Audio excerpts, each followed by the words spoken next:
সকলকে আমাদের channel Bengali জ্যোতিষশাস্ত্রে স্বাগত।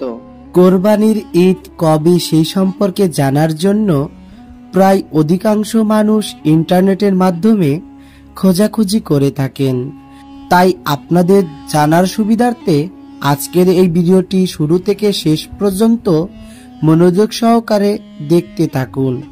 আশা করি কোরবানি ঈদ কত তারিখে হতে পারে সেই সম্পর্কে জেনে নিতে পারবেন এক মুহূর্তে। তার আগে কমেন্টে অবশ্যই জানাবেন এই ভিডিওটি এখন আপনি কোন জায়গা থেকে দেখছেন। তার আগে আপনি যদি আমাদের চ্যানেলে নতুন হয়ে থাকেন তাহলে আমাদের চ্যানেলটি সাবস্ক্রাইব করুন এবং সর্বপ্রথম আমাদের ভিডিওগুলো পেতে পাশে থাকা বেল আইকনটি ক্লিক করুন। ঈদ উল ফিতরের পর ঈদ উল আজহা মুসলিমদের কাছে আর এক ধর্মীয় উৎসবের দিন, যা কুরবানির ঈদ নামে পরিচিত।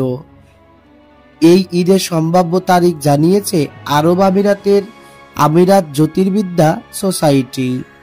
প্রতিবেদনে বলা হয়েছে আগামী 27 মে সন্ধ্যায় হিজরি বর্ষপঞ্জিকার শেষ মাস জিলহজের চাঁদ দেখা যাবে। 28 মে হবে জিলহজের প্রথম দিন। সেই হিসেবে মধ্যপ্রাচ্যে ঈদ উল আজহা জিলহজের 10ম দিন অর্থাৎ 6 জুন উদযাপিত হতে পারে। আমিরাত জ্যোতির্বিদ্যা সোসাইটির চেয়ারম্যান ইব্রাহিম আল জারওয়ান বলেছেন, আরব আমিরাতে 27 মে সকাল 7:02 চাঁদটি উঠবে। ওই দিন সূর্যাস্তের 38 মিনিট পর পর্যন্ত চাঁদটি আকাশে দৃশ্যমান থাকবে। এতে অর্ধচন্দ্রটি সহজে দেখা যাবে। যদি জ্যোতির্বিদ্যার এই তত্ত্ব সঠিক হয় তাহলে 5 জুন হবে আরাফাতের দিন। এটি পবিত্র হজের সবচেয়ে গুরুত্বপূর্ণ দিন। এর পরের দিন পালিত হবে পবিত্র ঈদ উল আজহা।